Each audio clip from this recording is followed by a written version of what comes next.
राज ठाकरे माझा मित्रच आहे, म्हणजे त्याला काही पर्याय नाही. म्हणजे जसं मला पॉलिटिक्समध्ये मला खूप इंटरेस्ट होता आणि मी खूप आधीपासून पॉलिटिक्स बघितलं, right from the age of 17-18. कारण अशोक चव्हाण हा माझा मित्र होता. आम्ही एकत्र कॉलेजला होतो. मी सह्याद्रीला राहायचे, त्यांचे वडील ते कधीच वर्षाला नव्हते. सह्याद्री त्यांचा बंगला होता जे मुख्यमंत्री असताना. तर मी 2 वर्ष सह्याद्रीला राहिलो होतो. राहिला म्हणजे अशोक संडेला मला घरी घेऊन जायचा, म्हटलंच आईवडिलांना चल परत. तर मी तेव्हापासून पॉलिटिक्स पाहिलेलं आहे, तेव्हा मला इंटरेस्ट खूप होता. पण नंतर असं लक्षात आलं, I am not cut out for it.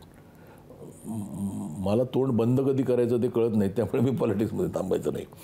पण खूप वर्षापूर्वी मला बाळासाहेबांनी एकदा सांगितलं की तू मला शिवसेनेत हवा आहेस, उद्धवनंतर तू आहेस. पण मी म्हटलं राज माझा मित्र आहे.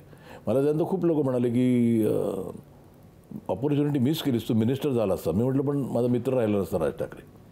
That is more important for me. तो मला एकदा फोन कर म्हणाला तिथून इलेक्शन लढ. राजला मी कधीच नाही म्हणू शकत नाही. माझा तो he has always been there, म्हणजे ॲज अ मित्र तो कायम असतो.